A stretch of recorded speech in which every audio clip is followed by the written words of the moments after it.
Shalom teman-teman. Shalom. Hari minggu ini kita ketemu lagi ya di online apa namanya? Ibadah online ya. Aduh, sampai keriting ngomongnya. Ya. Sebelum kita memulai pujian pada pagi hari ini, mari kita berdoa terlebih dahulu. Terima kasih Tuhan, terima kasih karena Engkau telah melindungi kami dan menjagai kami dari semalam Tuhan. Tuhan, sekarang kami akan memuji nama-Mu dan nantinya akan mendengar sebagian dari firman-Mu. Kiranya Engkau membuka hati dan telinga kami agar dapat mendengarkan semua sabda-Mu dengan baik Tuhan. Terima kasih Tuhan. Dalam nama Tuhan Yesus Kristus kami sudah berdoa dan mengucap syukur. Haleluya. Amin. Mari kita nyanyikan pujian satu ini dengan perasaan yang bahagia.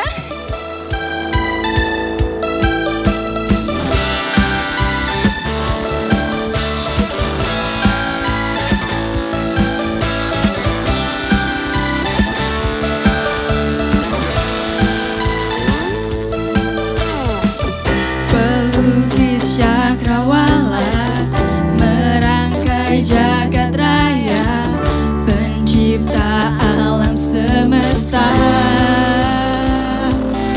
pemilik kehidupan dan sanggup menyelamatkan. Dialah jalan kebenaran. Amin Yesus. Kami rindukan kuasa lawatan-Mu, kebangkitan pasti terjadi. Datanglah dan bertata, kuat dan berkuasa, saat hati bersatu menaikkan pujian, belenggu dipatahkan, mujizat dinyatakan. Great is our God.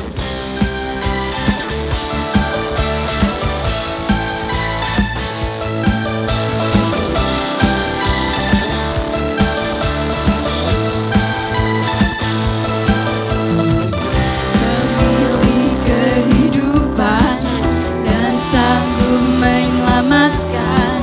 Dialah jalan kebenaran. Kami rindukan kuasa lawatan-Mu, kebangkitan pasti terjadi. Datanglah dan bertata, kuat dan berkuasa, saat hati bersatu menaikkan pujian, belenggu dipatahkan, mujizat dinyatakan. Great is our God. Haleluya. Sebentar kita akan mendengarkan firman Tuhan. Mari kita siapkan hati kita. Katakan, Engkau Bapa yang mengasihiku, Tuhan.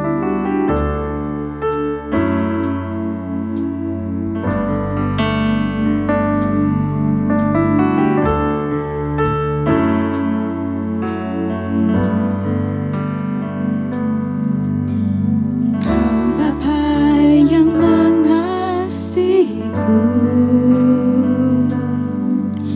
tak kau pandang bentuk dan rupaku. Amin Yesus. Engkau mengasihiku dengan sepenuh hati, tak pernah sama seperti dunia ini.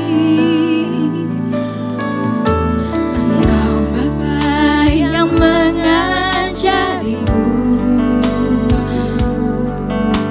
melewati awan yang kelabu.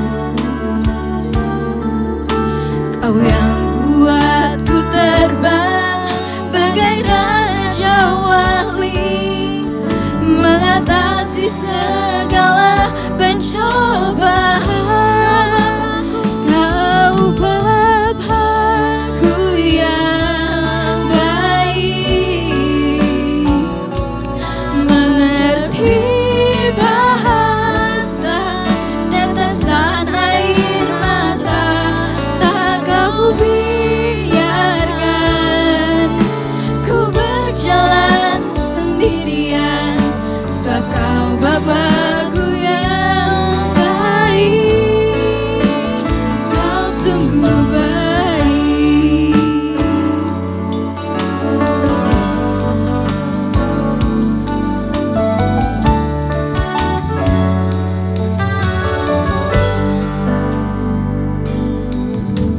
Engkau Bapa yang mengajariku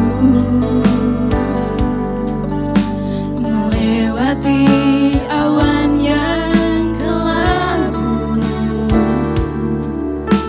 Kau yang buatku terbang bagai raja wali, mengatasi segala pencobaan.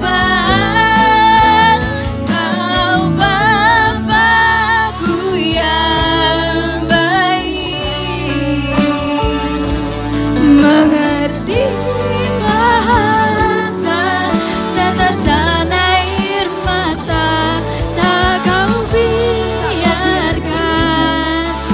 ku berjalan sendirian, sebab Kau Bapa-Ku yang baik. Katakan Kau Bapa-Ku yang baik. Kau Bapa-Ku yang baik. Amin Yesus. Mengerti bahasa tetesan air mata, tak Kau biarkan ku berjalan sendirian, sebab Kau Bapa-Ku yang baik, Kau sungguh baik, Engkau sungguh baik, Engkau sungguh baik. Tuhan Yesus, terima kasih Tuhan. Kau telah memberi nafas kehidupan untuk kami sampai saat ini Tuhan. Kesehatan yang hanya daripadamu Tuhan Yesus Kau berikan untuk kami. Terima kasih Tuhan, kami dapat memuji namamu Tuhan sampai saat ini. Terima kasih Tuhan. Kalau sebentar kami akan mendengarkan sebagian dari firman-Mu Tuhan. Kiranya Engkau berkati kami, siapkanlah hati kami Tuhan untuk mendengar sebagian dari firman-Mu, supaya kami dapat menjalankan kehidupan kami sehari-hari Tuhan. Terima kasih Tuhan, hanya dalam nama-Mu kami berdoa. Haleluya, amin. Ya, salam teman-teman. Pagi ini Kak Wahyu dapat kesempatan untuk menyampaikan sharing firman Tuhan. Dan tema yang Kak Wahyu dapat itu tentang Immanuel, Allah beserta kita. Nah, teman-teman, kalau ngobrol soal penyertaan Tuhan nih, teman-teman pasti semuanya juga ngerasain kan, setiap harinya tuh penyertaan Tuhan dari teman-teman. Ya, entah di sekolah, entah di rumah, entah dalam ngelakuin semua aktivitas teman-teman. Pasti teman-teman ada satu waktu teman-teman tuh merasa kalau benar Tuhan itu selalu menyertai teman-teman sekalian. Nah, pagi ini sebelum lebih jauh lagi ada satu pertanyaan nih. Apa bukti kalau Tuhan itu selalu beserta dengan kita semua nih? Di sini Kak Wahyu ada catat beberapa, ngambil dari beberapa kisah dari zaman dulu, dari zaman perjanjian lama sampai perjanjian baru, bahkan sampai sekarang nih. Yang pertama, teman-teman nanti bisa baca di rumah tentang kisahnya Yusuf. Teman-teman kan semua pasti nggak asing sama Yusuf ya, yang maksudnya dia dulu dijual sama saudara-saudaranya ke Mesir jadi budak, sampai akhirnya dia jadi orang yang terpandang di Mesir. Di Kejadian 50 ayat 15 sampai 21 di situ dikisahkan tentang ketika saudara-saudaranya Yusuf tuh merasa takut ketika ayah mereka sudah nggak ada, sudah meninggal. Mereka takut kalau Yusuf itu bakal balas dendam ke mereka. Tapi di situ di satu ayat, di ayat 20 kalau nggak salah, Yusuf bilang bahwa mungkin kamu saudara-saudaranya ini merencanakan yang jahat kepada Yusuf, tapi Tuhan mereka-rekakan yang baik.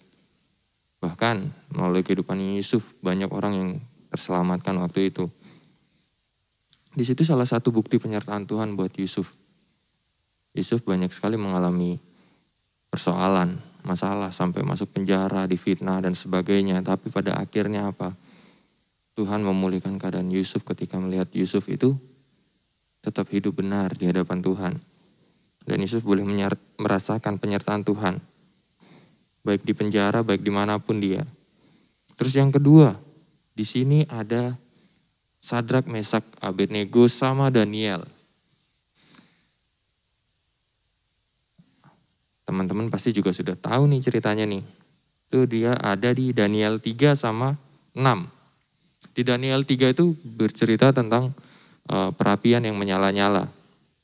Di situ dikisahkan bahwa si rajanya ini meminta untuk semuanya itu menyembah kepada raja. Nggak ada yang lain gitu. Tapi si Sadrak, Mesak sama Abednego ini nggak mau. Mereka menolak. Dan akhirnya mereka itu dijatuhkan hukuman. Hukumannya itu apa? Dibuang ke dalam perapian. Nah, di situ teman-teman ada kejadian menarik. Yang di situ mengalami hukuman itu ada 3 orang. Tapi diceritakan kalau di sana itu terlihat ada 4 orang yang berjalan di dalam api. Siapa salah satunya? Itu adalah malaikat Tuhan sendiri. Itu adalah bukti penyertaan Tuhan buat Sadrak, Mesak, dan Abednego. Dan akhirnya mereka terselamatkan sampai akhirnya rajanya pun percaya. Itu sama Tuhan. Yang berikutnya mengenai Daniel di pasal 6. Dari Daniel sendiri kita tahu bahwa ceritanya kisah akhirnya dia dibuang di gua singa. Di situ banyak singa-singa yang tahu sendiri lah teman-teman ya, singa itu jarang puasa ya kan, kalau nggak terpaksa. Nah pada saat itu singa itu puasa waktu ada Daniel, padahal harusnya Daniel itu bisa aja mati gitu kan. Tapi diceritain kalau di situ tuh Daniel juga mengalami penyertaan Tuhan sampai akhirnya Daniel tuh bisa keluar dari gua singa itu tanpa ada luka sedikit pun. Kalau misalnya dipikir secara logika pun itu nggak mungkin teman-teman. Teman-teman main ke kebun binatang masuk ke kandang singa aja kalau berani. Jangankan masuk, ngasih makan secara langsung. Itu pasti bisa hilang juga tangannya kan. Nah di sini tuh bukti-bukti penyertaan Tuhan dari zaman dahulu sampai ketika Tuhan Yesus lahir ke dunia, Tuhan yang jadi manusia di situ menyertai keluarga dari Yusuf dan Maria ayah ibunya waktu itu. Yang waktu ya kemanapun mereka pergi. Dikisahkan di Matius 1 ayat 18 sampai 25, di situ mereka sedang pindah menuju ke kota Daud. Sampai akhirnya malaikat Tuhan menampakkan diri kepada Yusuf dan mengatakan bahwa dia nggak perlu takut soal Maria dan dia harus mengambil Maria, hingga akhirnya nanti dia akan menamai anak itu Yesus. Bahwa anak itu adalah Immanuel, Allah yang selalu beserta dengan kita. Yang hadir secara langsung dalam wujud manusia saat itu. Telah dirasakan sama Yusuf dan Maria dan setiap orang yang hidup pada saat itu. Hingga akhirnya Tuhan Yesus itu mati di kayu salib dan bangkit. Dan satu yang Tuhan Yesus katakan di Matius 28 ayat 20b. bahwa Tuhan Yesus akan selalu menyertai setiap kita sampai kepada akhir zaman. Sampai selama-lamanya teman-teman.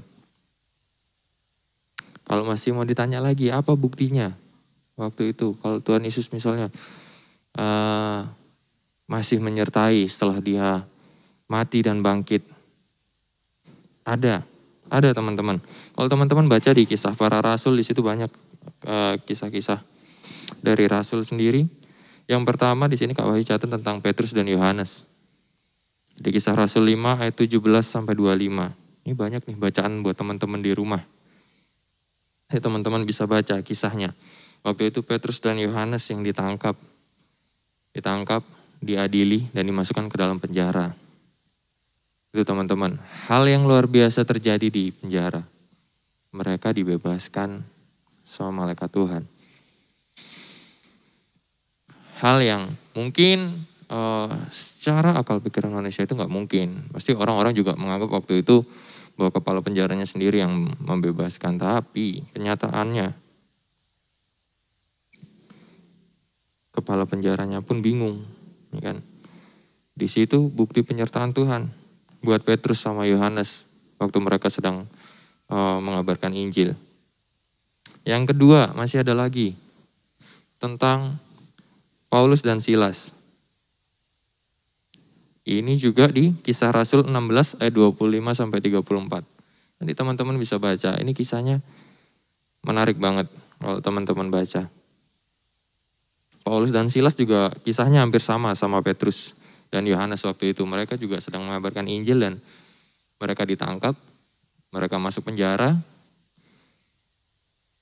Dan apa yang terjadi di penjara ketika dibilang Paulus dan Silas sedang memuji Tuhan, mereka tiba-tiba merasakan bahwa semua belenggu mereka itu terlepas. Tapi mereka waktu itu enggak meninggalkan tempatnya. Mereka enggak langsung pergi. Mereka bertemu dengan kepala penjara waktu itu dan berbicara dengan dia. Dan hal luar biasa lagi yang terjadi adalah kepala penjara waktu itu beserta keluarganya itu diselamatkan. Mereka memilih untuk percaya. Itu teman-teman, hal luar biasa yang terjadi ketika penyertaan Tuhan itu ada dalam hidup kita. Bahkan orang lain pun bisa diselamatkan teman-teman. Jadi kalau mungkin sekarang teman-teman ada yang merasa kesulitan, teman-teman ada yang merasa sedang mengalami beban yang berat, persoalan yang entah gimana caranya ngelewatin, ya kan. Teman-teman mungkin sekarang perlu ingat bahwa Tuhan Yesus itu selalu ada bersama dengan teman-teman, bersama-sama dengan kita teman-teman. Tiap hari, tiap saat, tiap waktu dia selalu ada bersama kita. Di mana dia ada dekat kita. Ada dalam hatinya teman-teman, ada bersama dengan teman-teman. Dimanapun teman-teman berada, mau teman-teman di rumah, mau teman-teman sedang main, mau teman-teman sedang melakukan hal-hal yang lain. Itu Tuhan tuh ada teman-teman. Kak Wahyu nggak tahu apakah teman-teman sendiri telah mengalami secara pribadi atau belum bukti dari penyertaan Tuhan dalam kehidupan teman-teman. Tapi yang jelas teman-teman, kita perlu tahu satu, ketika kita tidur, itu kalau tanpa penyertaan Tuhan bisa aja malamnya terjadi sesuatu, paginya mungkin kita nggak ada yang tahu. Tapi teman-teman, kita masih bisa bangun, masih bisa kembali bersyukur. Kalau teman-teman ada yang lupa bersyukur, khususnya hari ini, teman-teman jangan lupa bersyukur kalau Tuhan sudah pimpin teman-teman ketika teman-teman beristirahat. Itu teman-teman. Sebenarnya enggak sulit kok teman-teman kalau misalnya teman-teman tuh mau ngerasain penyertaan Tuhan itu. Teman-teman tuh tinggal cari aja Tuhan selalu. Seberapa sering teman-teman mencari Tuhan. Seberapa banyak waktu yang teman-teman sediain buat ketemu dengan Tuhan. Kalau teman-teman sendiri nggak mau cari Tuhan, gimana teman-teman mau ngerasain kalau Tuhan itu menyertai teman-teman selalu.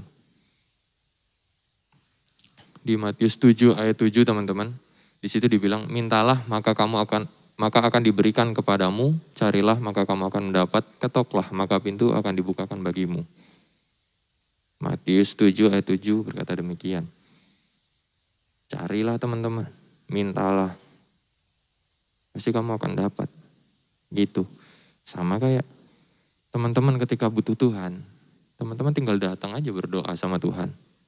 Di situ pasti teman-teman Tuhan akan menolong teman-teman.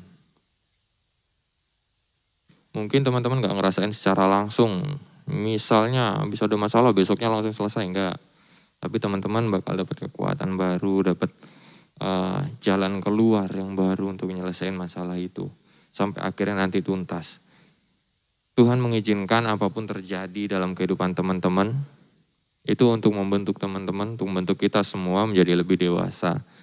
Dan belajar untuk percaya dan mengandalkan Tuhan. Tapi tidak sekalipun dikatakan bahwa Tuhan akan membiarkan kita. Tapi Dia akan selalu menyertai kita teman-teman.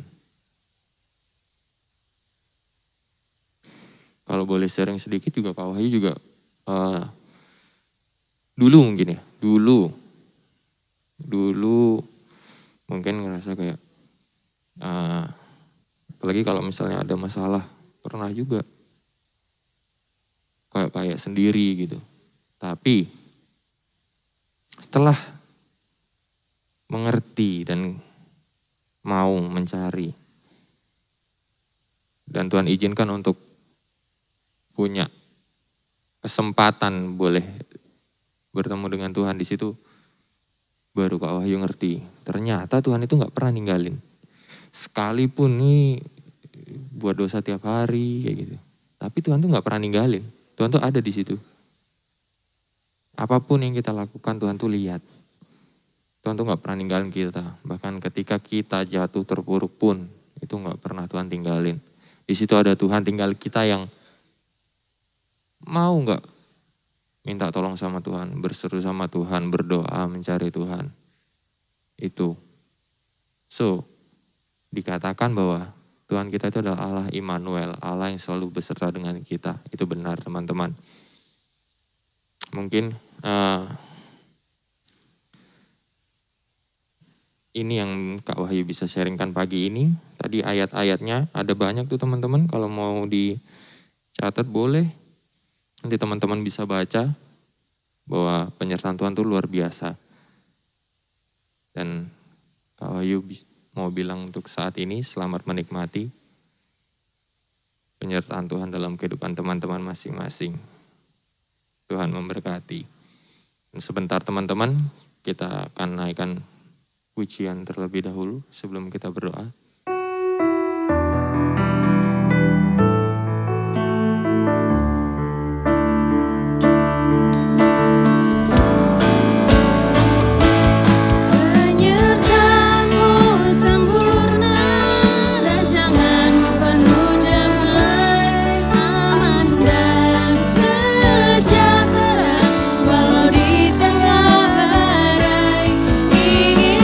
Selalu bersama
Mari kita berdoa.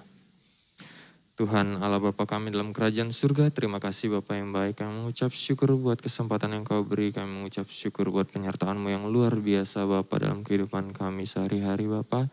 Terima kasih Tuhan Kau Allah kami yang selalu beserta kami dan tidak pernah meninggalkan kami.